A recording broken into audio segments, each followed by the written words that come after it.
ভালো করে খাওয়া দাওয়া দাও। চা খাইয়ে কদিন চলবে, চলবে না।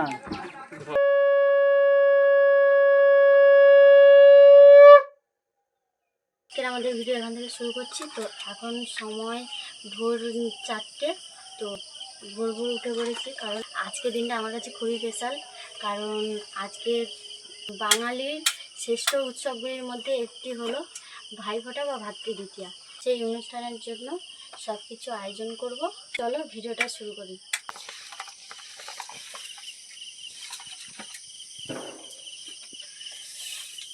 আমি এবার উনুনটা ধরিয়ে নিচ্ছি। তো উনুনটা ধরিয়ে নেওয়ার পর এক পাশে ডাল সিদ্ধ বসিয়ে দেবো, এক পাশে বরফি কাটার জন্য সুজি বসিয়ে দেবো।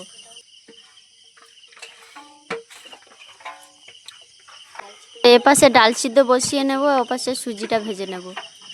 ডালটা কালকে রাত্রে থেকে ভিজিয়ে রেখেছিলাম, তো সেগুলোর ডালগুলো সিদ্ধ করে নেব। আর ওদিকে তেল দিয়ে তো বরফির জন্য সুজিটা ভেজে নেব।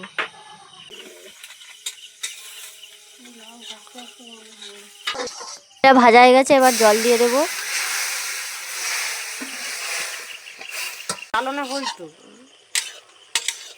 সুজিটা আমার হয়ে গেছে, বরফির জন্য থালায় ভালো করে মেলে দেব। ছোলার ডালটি আমার সিদ্ধ হয়ে গেছে, ছোলার ডালটি এবার ছেঁকে নেব। শাশুড়ি মাও আমার সাথে হাত লাগিয়েছে, তো এপাশে লেচি কেটে বেলে দিচ্ছে, আমি ওপাশে ভেজে নেব।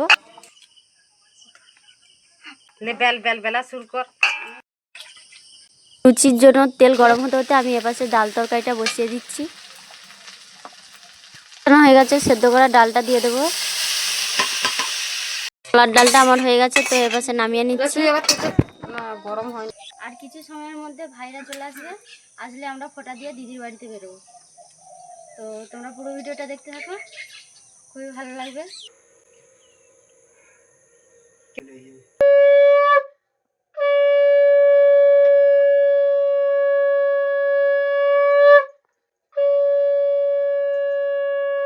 তো আমরা এখন ভাইফোঁটা দিয়ে আমি বেরিয়ে পড়েছি দিদির ধরে যাওয়ার একদম সুন্দরবনে শেষ সীমান্তে। তো চলো তোমরা পুরো ভিডিওটি দেখতে থাকো। তো আমি দেখো রেডি হয়ে গেছি, তো এবার যাবো, চলো।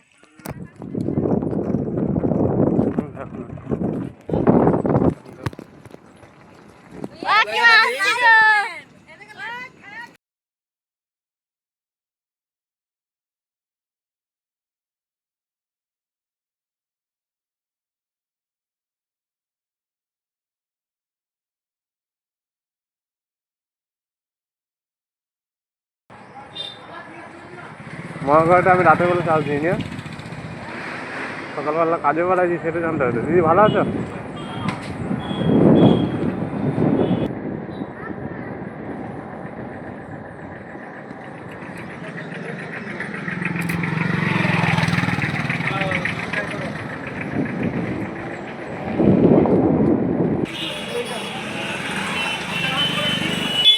দেখো তোমাদের দাদাভাই মিষ্টি নেওয়া হয়ে গেছে, এই যে বেরিয়েছে মিষ্টি দোকান থেকে। তো আমরা প্রায় হাফ রাস্তা চলে এসেছি। তোমাদের দাদাভাই বোনের বাড়িতে ফোঁটা নিতে যাচ্ছে। আমরা এখন আছি রায়দিঘিতে। তো এটা সুন্দরবনের সব থেকে বড় মার্কেট। রাস্তায় দেখো আজকের ভাইফোঁটা, তো যার জন্য রাস্তা প্রচণ্ড জ্যাম। এই নিয়ে আমাদের দুটো ব্রিজ বেরোনো হয়ে গেল। তো ব্রিজগুলো হওয়ার ফলে খুব তাড়াতাড়ি যেতে পারছি, কারণ আগে নৌকো পেরোতে হতো, এখন একটা খিয়া পেরোতে হবে। তো আবার খিয়া পেরিয়ে অনেকটা যেতে হবে, তারপরে দিদির বাড়ি।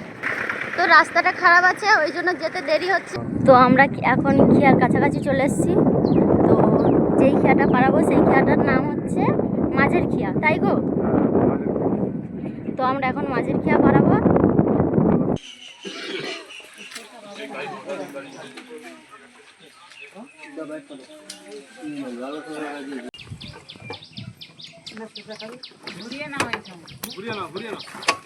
ভালো করে খাওয়া দাওয়া দাও। চা খাইয়ে কদিন চলবে, চলবে না। কিছু নেই, এখানে ঘুরাবো বুঝলে, ও চায়ে হচ্ছে না, ওকে চায়ের সাথে একটু ভ্যাকসিন খাওয়া।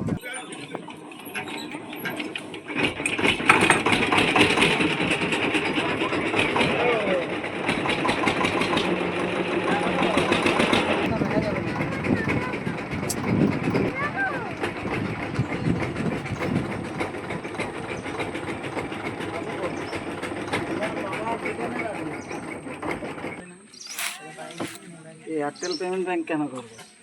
অন্য কোনো ব্যাংক।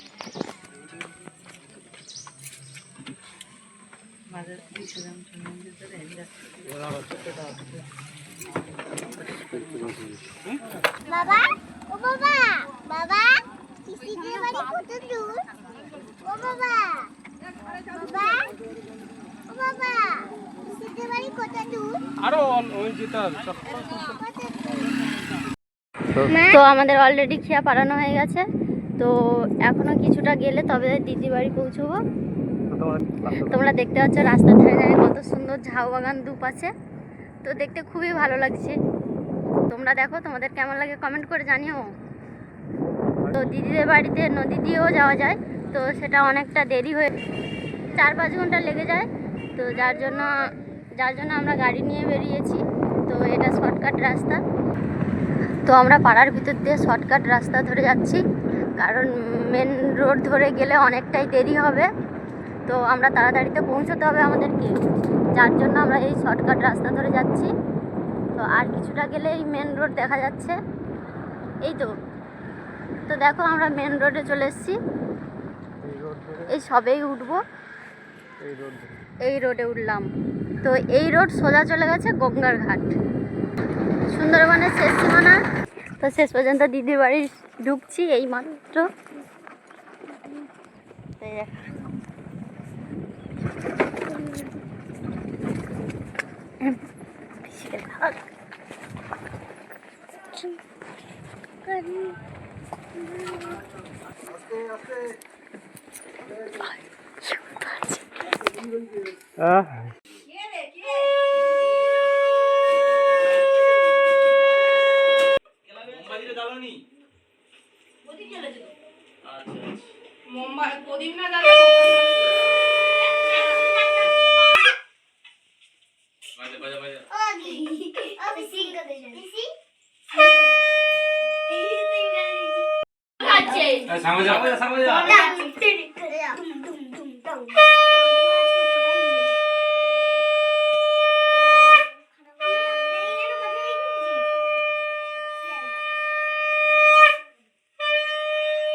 মনে মনে বলছে, জোরে জোরে বলেনি ও।